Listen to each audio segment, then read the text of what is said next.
Welcome.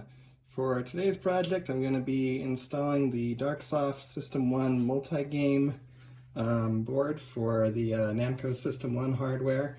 This hardware ran a lot of Namco's popular late 80s arcade hits like Galaga 88 and Splatterhouse and Dragon Spirit, among others.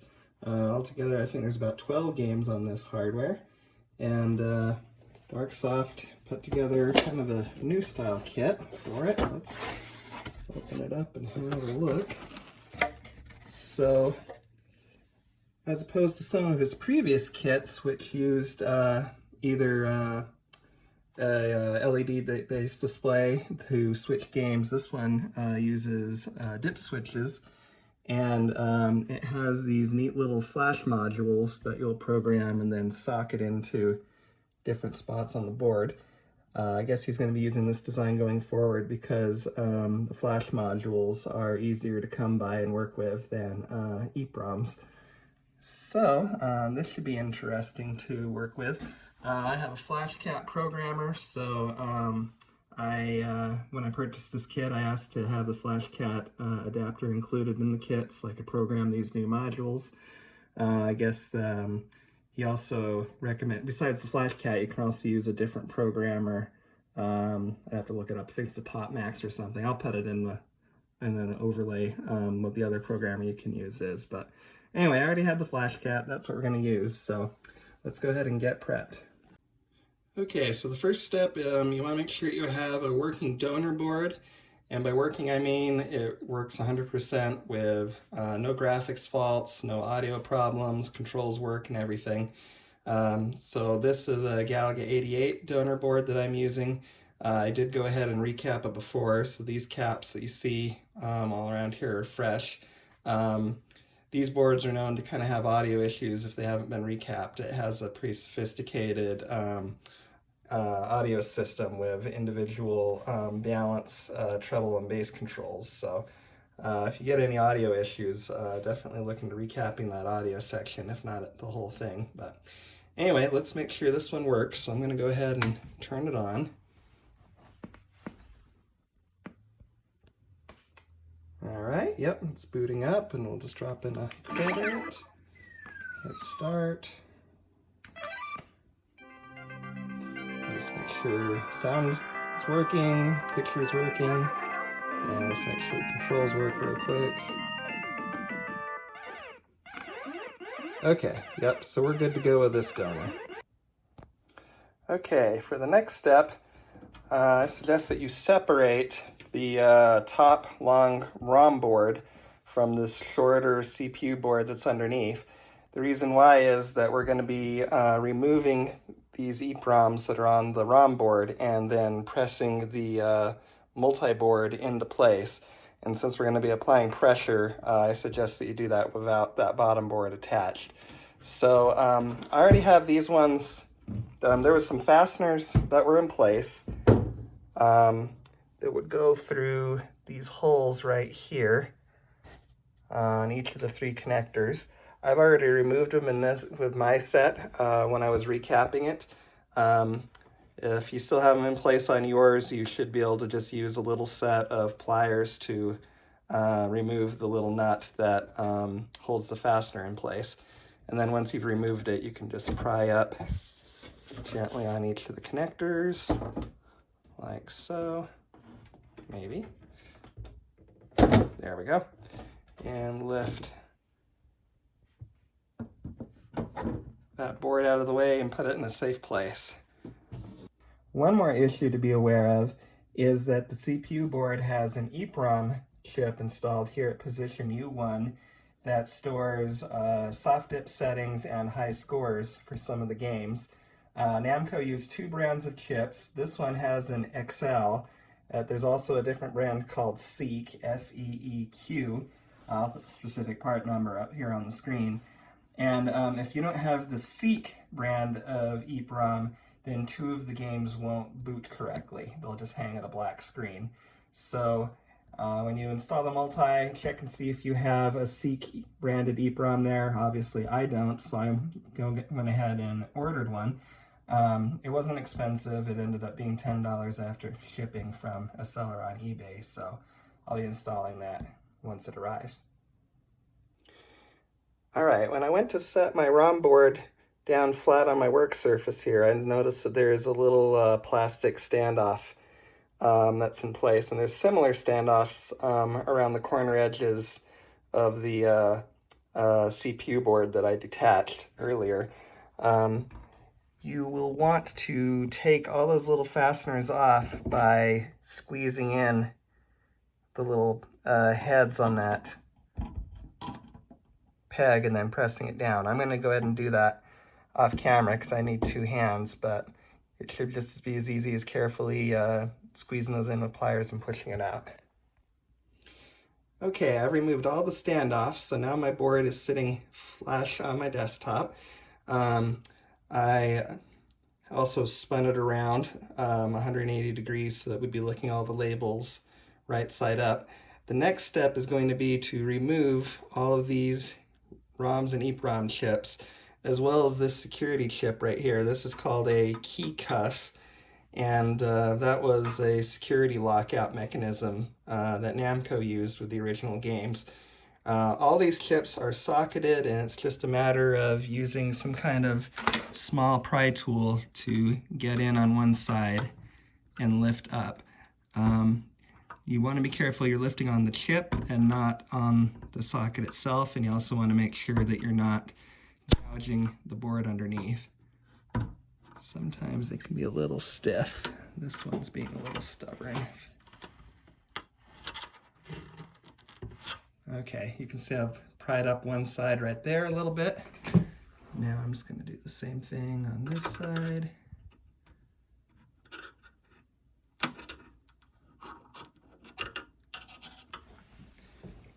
Almost free.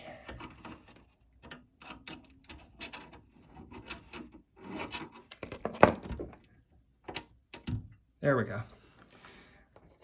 All right, so now I'll just go ahead and repeat that for all of the socketed chips on this ROM board. All right, I finished removing all of the EPROM and ROM chips that are on the board. There are two socketed chips you want to leave in place, and that is a PAL chip that's right here and a CPU chip that's right here. So if you removed either of those, go ahead and reinsert them. It's only going to be all of these ROM and EPROM sockets that we want to pull. I went ahead and put all the chips aside and labeled them, so if I ever decide I want to reverse the multi-install, I can still revert the board back to what it was originally. Okay, next, this is a very important step. There is jumper 3 in the upper right-hand corner of the board, and it's very important that this be set to F. F as in Frank. The reason why is this jumper determines how much power is routed to the chips, and if this is set wrong, then it can cause damage to either the multi-board or the ROM board itself. So it's very important that this be set to F. In my case, Galaga already has it at E, so I'm going to go ahead and change it. All right, we have our ROMs removed and the jumper set. The donor ROM board is prepped. So now let's go ahead and move on to the multi. First thing we're going to want to do is just take it out of its shipping box, and we're going to want to examine the pins just to make sure none of them got bent or damaged during shipping. In this case, I think they're all looking pretty good. You want to make sure they're all straight.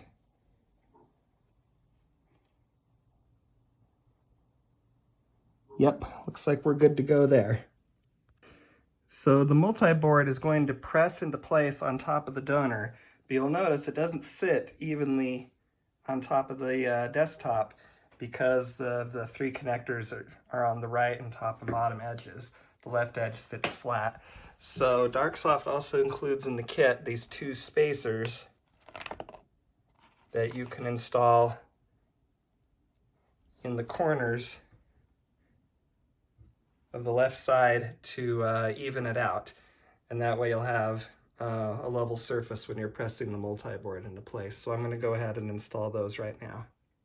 Got those spacers in place. I also just realized that there's one more factory standoff right here on this outer edge that's lifting that side of the board up and making it uneven. So I'm going to go ahead and use my pliers and take that out real quick. Now we've got a nice level surface on the donor so we can press the multi into place. All right, so I've gently set the multi down into position, although I haven't pressed it down to lock it in place yet.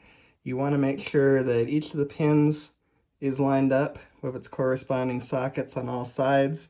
You don't want to have any pins sticking out over the edges on either the left or right hand side. You want to make sure everything is straight.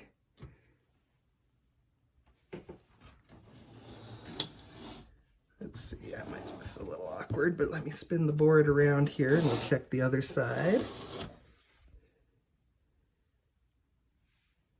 Looks like we're only using 2 pins on this side, so you can't really line them up too well against to the left and right, but you can at least make sure that they're straight and will drop down into their sockets correctly.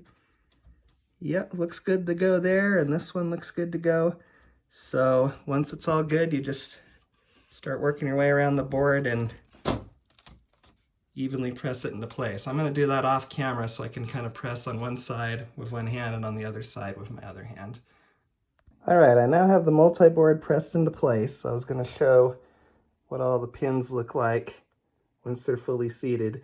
I know you can see a little bit of gap there, but it won't press together any further than that. That's as far as it goes, but you know, they're fairly long pins, so they're definitely making contact.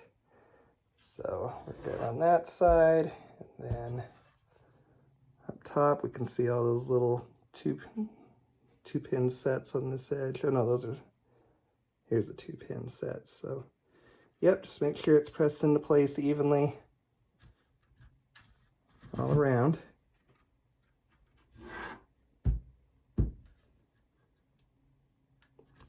All right, the next step is to program each of these flash modules with the multi-code. And for that, I'm going to be using this FlashCat USB export programmer that's developed by Embedded Computers. It's a pretty good, inexpensive device. Costs $40, I believe, as of the time I filmed this. Supports a wide variety of devices that plug in on these 2 headers here through adapters. It does have a little switch right here to say whether you're going to be programming 3-volt flash or 5-volt flash. Darksoft's instructions say to make sure it's set to the 3-volt position, which it is. And so I'm just going to go ahead and take this FlashCat programming module that came with it, and we'll get it installed. All right, now I have the FlashCat programmer prepared with both the adapter board and one of the Darksoft modules. Note that the adapter board has a USB side marked so you know which way to orient it, and likewise the triangles should match up between the Darksoft module and the adapter board. So we're ready to plug that into the computer, so let's do that. Helps if I put the plug in the correct way. There we go. So we get 2 lights, and now here on the FlashCat software we can see that it has detected a memory device.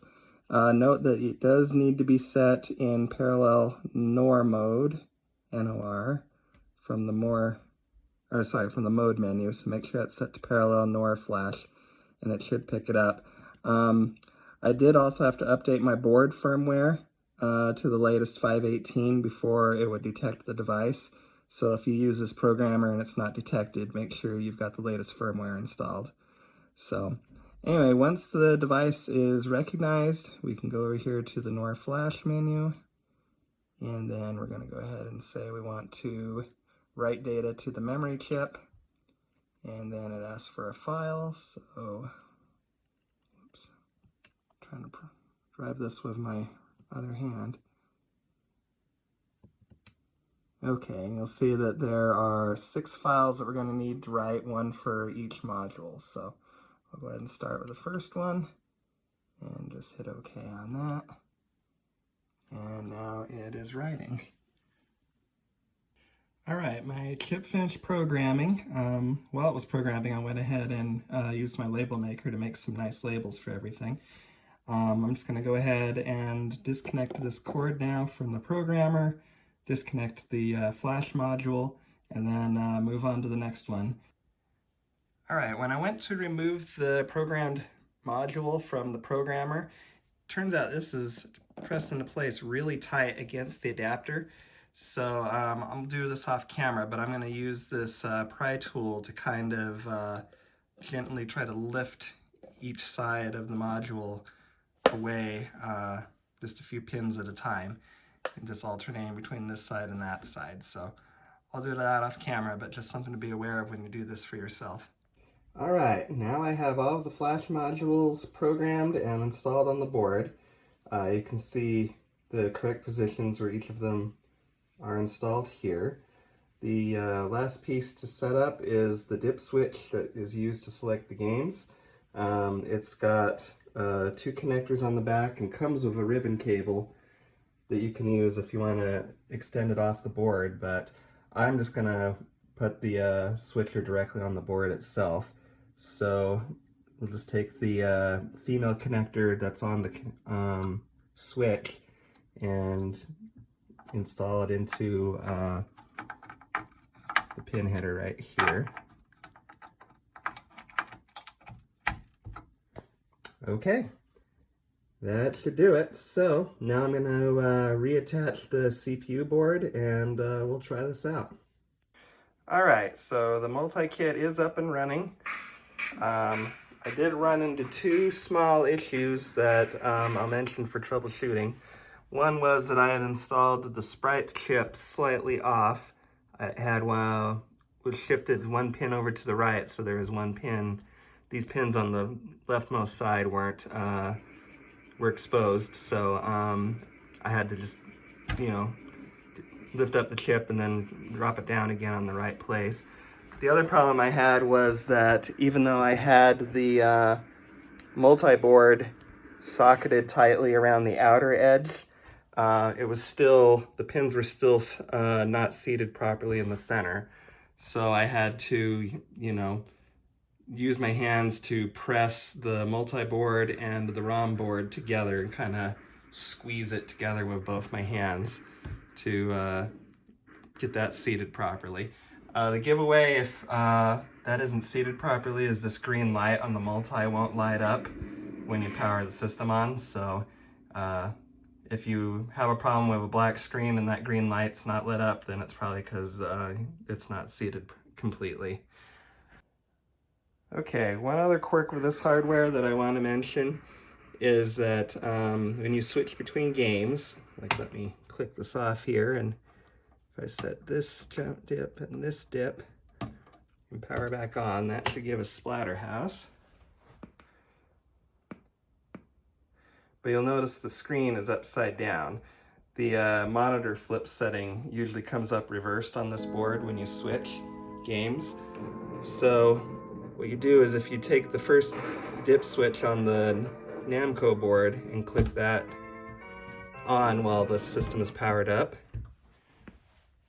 then you get the system menu where you can go change the flip type. Oops, I'm looking at it upside down. There we go. Change the flip type to the way it's supposed to be. And then if you set the dip back to the way it was, then the game boots up correctly. So hope that helps. I think that will do it for this video. If you enjoy your Namco System 1 multi, and we'll see you next video.